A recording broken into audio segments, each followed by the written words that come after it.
Greetings, everyone. This is yours truly, the modern contemplative.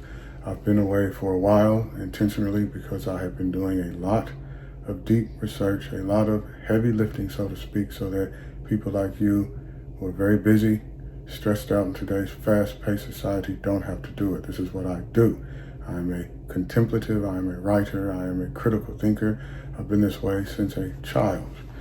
And I'm about to share with you some of the important discoveries I've made that are always pertinent so that we can stay in the know and that we can act skillfully and wisely in this crazy world, because things are changing very quickly. It's hard for people like myself who are AI aficionados, who are certified AI specialists, to keep up.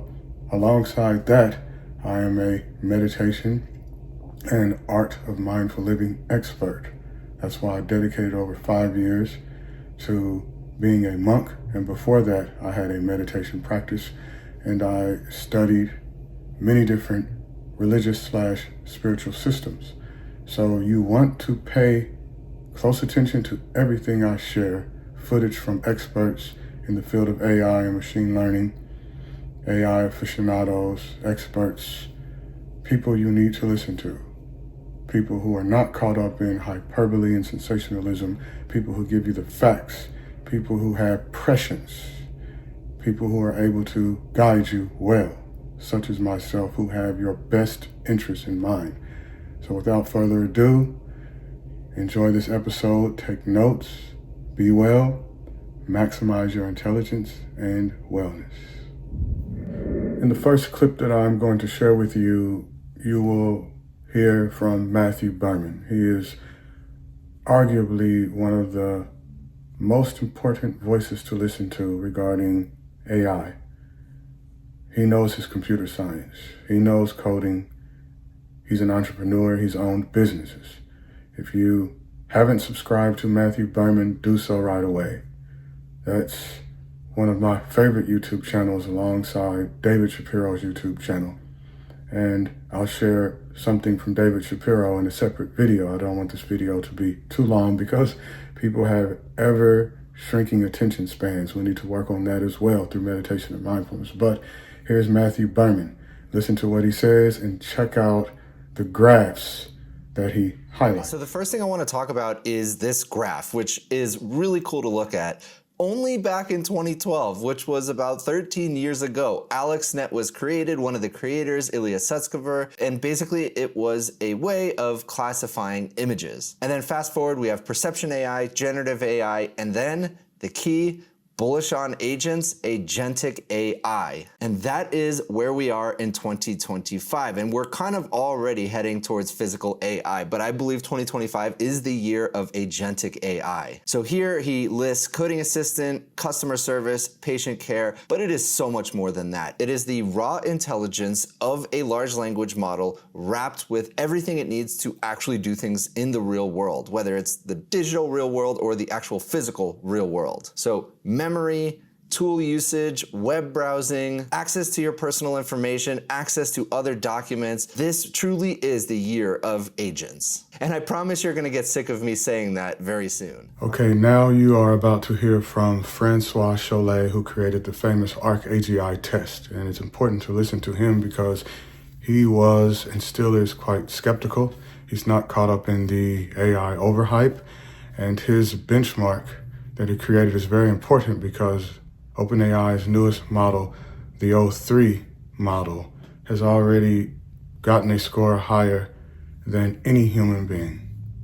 Now, this doesn't mean that true reasoning is now a feature of AI, but it means at least that it's been perfectly simulated to the extent that it beat many of the most, in fact, all of the most intelligent humans in a particular domain. Still narrow intelligence, narrow superintelligence, but not artificial superintelligence across the board.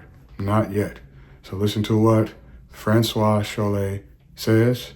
Follow him on X, formerly known as Twitter, and his YouTube channel if he has a channel, but there are lots of interviews with François Chollet. He's an important voice to listen to. As I said, I repeat, he's not caught up in the AI overhype. He's skeptical, and what he says will blow your mind. What seems to be happening is that it is running a search process in the space of possible, the space of possible chain of thought, trying to evaluate which branches in the tree work better, potentially backtracking and editing if the current branch is not working out. It ends up with this very long and sophisticated and plausibly near optimal chain of thought, which represents basically a natural language program describing what the model should be doing. And in the process of creating this program, the model is adapting to novelty. And so I think something like O1 is a genuine breakthrough in terms of the generalization power that you can achieve with these systems. Like, we are far beyond the classical deep learning paradigm. There you go. Chain of thought, COT, also known as System 2 thinking, also known as logic. Thinking step by step, working on step-by-step problem solving is important, and humans do that more or less better than other humans. But AI models like O1 and the O3 model that hasn't been released yet do that better than most human beings. That's superintelligence in a particular domain. AI models communicate with computers better than we can, as been pointed out by Imad Mustaq, the former CEO of Stability AI. And that's just one example of how quickly tech and AI is progressing. This is faster than Moore's Law. Ray Kurzweil calls it the law of accelerating returns. We humans, we think along linear lines. We think linearly and not exponentially. It's hard for us to grasp the future, even near-term future, because of the rapid pace of progress in the AI space.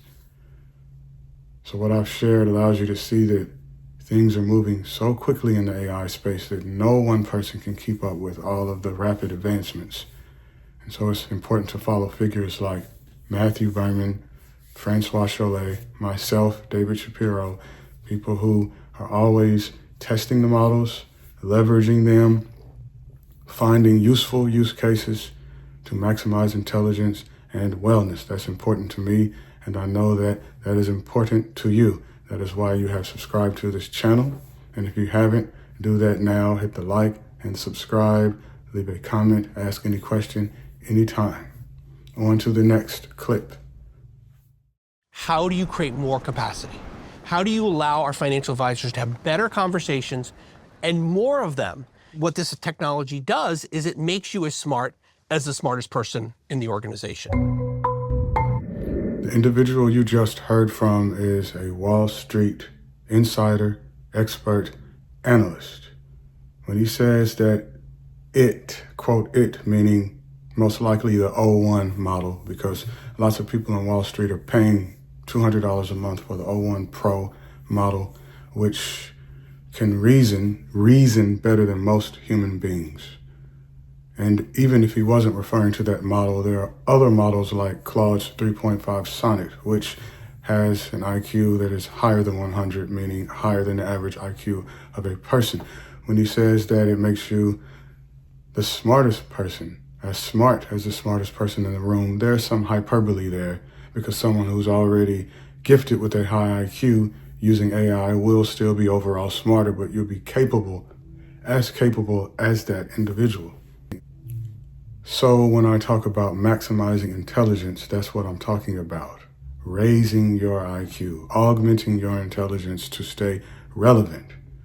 However, as a former Buddhist monk and as a meditation expert, someone who enjoys the art of mindful living, there's also something else that's equally important, and that is maximizing your wellness.